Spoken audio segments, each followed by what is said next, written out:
নাম হচ্ছে রেমুনা। রেমুনা এসছে রমন থেকে। রমন মানে আনন্দ। তো এই স্থান হচ্ছে আনন্দের। বসে যাও কেন, এ তো অসুবিধা নেই। ভালো দেবে দামের তুলে কনসেন্ট্রেশনটা ভালো হবে। এটা হচ্ছে যেখানে আনন্দ, এই এই স্থানকে বলা হয় গুপ্ত বৃন্দাবন। এখানে চতুর্দিকে সব মানে সেই সময়কার কথা সংক্ষিপ্ত আকারে বলে দিই। বাবু বলছেন মানে 2 ঘন্টার কথা বলছে, কত 5-7 মিনিটে বলতে হবে।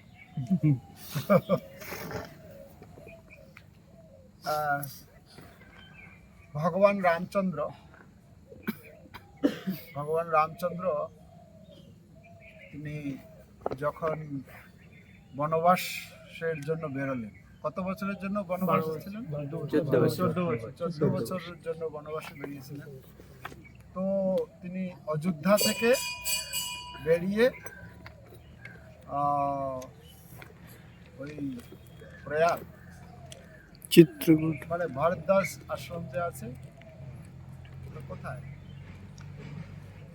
ভারতদাস মুনির আশ্রমে এসে ওনাকে জিজ্ঞেস করলেন যে এরকম কোন জায়গায় এরকম হতে পারে যেখানে বনবাস কাল কাটাতে পারে। তো আপনি তো সব জায়গায় জানেন, তো কোন জায়গা ভালো হবে? কেন সাথে রয়েছেন সীতা দেবী মানে অত যাতে রাজকন্যা কোনোদিন বেরোয়নি, সে সাথে থাকবে। তো এরকম জায়গা বলুন যেখানে বেশি অসুবিধা না হয়। তখন সেই অনুসারে বললেন যে ঠিক আছে, একটা স্থান আছে যেটাকে বলা হয় কামদগিরি, অর্থাৎ চিত্রকূট পর্বতের কথা বললেন। ওখানে সব রকম সুবিধা আছে, সেখানে নদী, ঝর্ণা, সেখানকার বাতাবরণ সব কিছু সুন্দর আছে সেখানে। তো সেখানে গিয়েছেন। এখানে তিনি প্রায় 14 বছর কালের মধ্যে 11 বছর কাল যাবত তিনি সেখানে অবস্থান করেন। 11 বছর থাকার পর সেখান থেকে দণ্ডকারণ্য এড়িয়ে গেলেন। ধীরে ধীরে তো সেইখানে থাকাকালীন অবস্থায় একদিন কি হলো, রামচন্দ্র ভগবান মানে একসাথে বসে আছেন সীতামা, এটা মানে পাথরের উপর, বড় পাথরের উপর এরকম বসে আছে চাতালের মতো। তো ওনার হাসি পেয়েছে কার? রামচন্দ্র। সীতামাতা জিজ্ঞেস করছেন আপনি হাসছেন কেন, কি? এখানে আমরা বনবাসকালে আছি, কষ্টের সময়, আপনি এরকম আপনার মুখে হাসি। তো বলছে না, আমার একটা মনে পড়ে গেল, মানে একটা লীলা মনে পড়ে। কি? না না ঠিক আছে, মানে বলতে চাইছে না। সীতামাতা তখন মানে খুব জিদ করছে, না না বলতে হবে সেটা। তো বলছে যে এরকম দাপর যুগে আসবো, সে এরকম মানে কি হয়েছিল, ভগবান রামচন্দ্র ভগবান সামনে দেখছিলেন একটা গোপ বালক মানে গাই চড়াচ্ছিল। সেইটা দেখে তার মনে পড়েছে যে আমিও এসে দাপর যুগে এরকম গোচারণ করব, গরুকে চড়াবো, তো গোচারণ করব। তো সেই কথা চিন্তা করে তার হাসি পেয়েছে। সীতামাতা জিজ্ঞাসা, না না বলতে হবে। তো তখন বলছে যে এরকম দাপর যুগে এরকম আসবে। বলছে না, আপনি তাহলে সেই সম্বন্ধে একটু আমাকে বলুন, কেমন হবে? আপনি কি বলে এখন রাজপুত্র, আপনি এরকম গোচারণ করবেন, তো গোচারণের কি না কাপড় আছে, না কিছু বেশভূষা, সুবিধা সুযোগ সুবিধা, আপনি এরকম করবেন, এটা কেমন হবে? বলছে হ্যাঁ এটা করবো। তো তখন সেই অনুসারে রামচন্দ্র ভগবান কি করেছেন, কি রকম হবে সেটা উনি এটা তীর তুন থেকে, তুন মানে হচ্ছে যেখানে টুনির যে তীর রাখে সেখান থেকে একটা তীর বের করে ওই যে পাথরের উপরে বসেছিলেন ওখানেই আঁকতে শুরু করেছেন। মানে গোপবালক, এই গোপাল, হ্যাঁ, তো আঁকতে শুরু করেছেন, এরকম এঁকেছেন। তো আঁকা হয়ে গেলে সীতা মাতা দেখে একদম খুব এত সুন্দর রূপ, এত সুন্দর মানে সাজানো, মানে ভগবানের রূপ এত সুন্দর অঙ্কন করেছেন।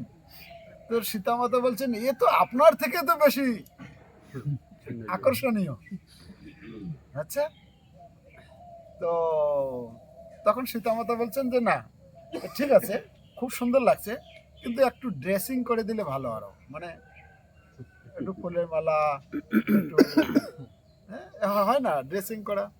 তো সীতা মাতা নিজে হাতে কি করেছেন, তখন রামচন্দ্র ভগবানের হাত থেকে সেই তীরটা নিয়ে উনি আর কি ড্রেসিং করবেন বলে যখনই এরকম করতে গিয়েছেন তখনই কি হয়েছে, ওখান থেকে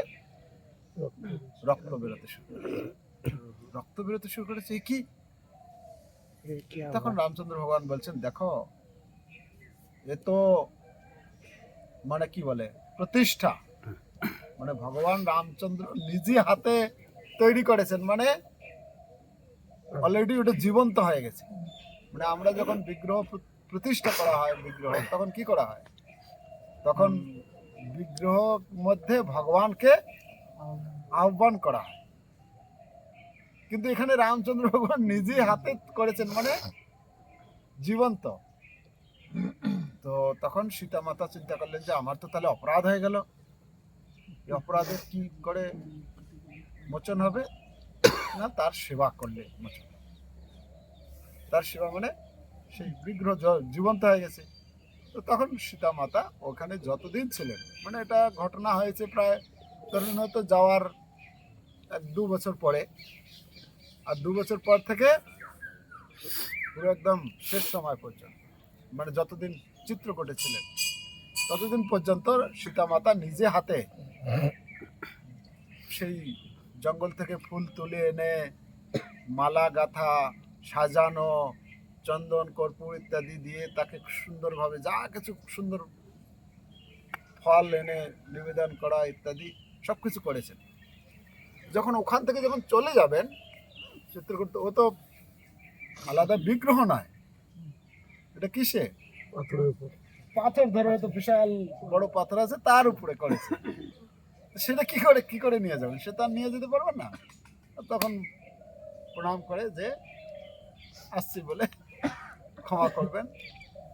তো এই যে পুজো অর্চনা হচ্ছিল, এই পুজো ব্রহ্মাজি প্রতিদিন লক্ষ্য করতেন যে সীতা মাতা কত আগ্রহের সহিত কত সুন্দরভাবে সেবা করছেন। তো যখন চলে যাবেন ওই সময় ব্রহ্মাজি এসেছেন, ব্রহ্মাজি এসে বলছেন হে মাতা আপনি যদি অনুমতি দেন আমি কি সেবা করতে পারি, মানে ব্রহ্মার লোভ হয়ে গেছে। তো তখন বলছে ঠিক আছে করো। তখন ব্রহ্মাজি তারপর থেকে সেবা করছেন, রামচন্দ্র ভগবান সীতা মাতা চলে গেছেন। ওখান থেকে যখন চলে গেছেন ব্রহ্মাজি অনেক কাল যাবত সেবা করেছেন, হয়তো ব্রহ্মাজিও রিটায়ার হয়ে গেছেন, সে কল্প চলে গেছে। তো যখন চলে গেছে তারপরে কি হয়েছে, ওই এভাবে ওই বিগ্রহ ওখানে থেকে গেছে, জঙ্গল টঙ্গল হয়ে গেছে, এভাবে ছিল। তার পরবর্তীতে এই কল্পে একজন পুরীর রাজা ছিলেন, নাম ছিল নরসিংহদেব। হ্যাঁ, গাঙ্গবংশের রাজা প্রভু বলছেন। তো সেই যে রাজা ছিলেন, সেই রাজা গিয়েছিলেন উত্তর ভারত কি জয় করতে। রাজাদের নিয়মে হচ্ছে অন্য রাজ্যকে তার অধীনে করা এসব চলতে থাকে। তো তিনি যখন গিয়েছেন উত্তর ভারতে, তো সেখানে জয় করে তিনি ফিরছিলেন। ওই ফেরার পথে ওই চিত্রকূট হয়ে ফিরছেন, পুরীতে আসবেন। তো যখন ওখানে পুরীতে এই চিত্রকূটে ওখানে ক্যাম্প লাগিয়েছেন, কেন যেখানে যুদ্ধ টুদ্ধ করতে যায় তো অনেক তার সৈন্য সামন্ত, খাওয়ার দাওয়ার সব রকম ব্যবস্থা নিয়ে যেতে হয়। সেখানে নদী আছে, সুন্দর ব্যবস্থা আছে, ব্যাস ক্যাম্প লাগিয়েছে, মনোরম পরিবেশ সেখানকার। তো তখন রাজা ওখানে যখন ছিলেন, রাত্রিবেলা ভগবান তাকে স্বপ্ন দেন। কে? সেই বিগ্রহ। হ্যাঁ, যে আমি এখানে এতদিন যাবত পড়ে আছি, আমার কোনো সেবা পূজা হচ্ছে না। তো তখন সেই রাজা বলছেন, তাহলে আমি কি করে বুঝবো কোথায় আছেন আপনি এই জঙ্গলে? তো বলছে, তুমি দেখবে প্রতিদিন একটা গাই এসে কি করে সেখানে আমাকে অভিষেক করে। তখন তা তুমি বুঝতে পারবে। তো তখন পরের দিন ওই কর্মচারীকে পাঠিয়েছে। কর্মচারী দেখেছে যে হ্যাঁ একটা গাই গিয়েছে, ওখানে গিয়ে দুধ দিচ্ছে, কিন্তু গিয়ে দেখে ওখানে কিছু নেই, মানে বিগ্রহ। উনি বলছিলেন যে আমি এখানে বিগ্রহ রূপে আছি, বিগ্রহ কিছু নেই। তো চলে এসছে। তো সৈনিককে পাঠিয়েছে, মানে তার মন্ত্রীকে পাঠিয়েছে। মন্ত্রী গিয়ে সে দেখেছে হ্যাঁ গাইতে যাচ্ছে, কিন্তু পরের দিন দুধ দিচ্ছে, ওখানে করছে, কিন্তু সেখানে কিছু নেই, একটা কালা পাথর শুধু। তারপরে তার সঙ্গে ব্রাহ্মণ ছিল, যেন তারা সবসময় পরামর্শের জন্য তাদেরকে রাখতেন। তো ব্রাহ্মণ গিয়েছেন, গিয়ে সেই স্থানে যখন দেখেছে, দেখার পরে পরিষ্কার করেছে। তো পরিষ্কার করে দেখতে পারে যে ওখানে বিগ্রহ আছে। তখন রাজাকে খবর দিয়েছে, রাজা গিয়ে ভালো করে পরিষ্কার করেছে। মানে মানে এত বছর কাল যাবত পড়ে আছে, তারপরে গাভী এরকম দুধ দিয়ে যায়, আর তাতে ধুলো ময়লা হতে হতে হতে হতে পুরো একটা সব এয়ার পড়ে গেছে। তো সব পরিষ্কার করে তারপরে দেখে খুব সুন্দর বিগ্রহ, কিন্তু কি করবে, অত বড় পাথরকে কি করে নিয়ে আসবে? তখন বললেন কি না, এক কাজ করো, রাজা অর্ডার দিল, তো ওই পাথরকে খোদাই করে কেটে নিয়ে চলে। তখন সেখান থেকে কেটে হাতির উপরে রেখে সেখান থেকে নিয়ে আসে। যখন এই দিক দিয়ে যাচ্ছিলেন, পুরীতে যাবেন তো তিনি, এই দিক দিয়ে যাচ্ছিলেন, এই স্থানে যখন এসছেন, এই স্থান সেই গোপীনাথের এত সুন্দর লেগেছে, ভালো। ওইখানে মানে গোপীনাথ নামকরণ করেছেন হচ্ছে সীতা মাতায় আগেই, কেন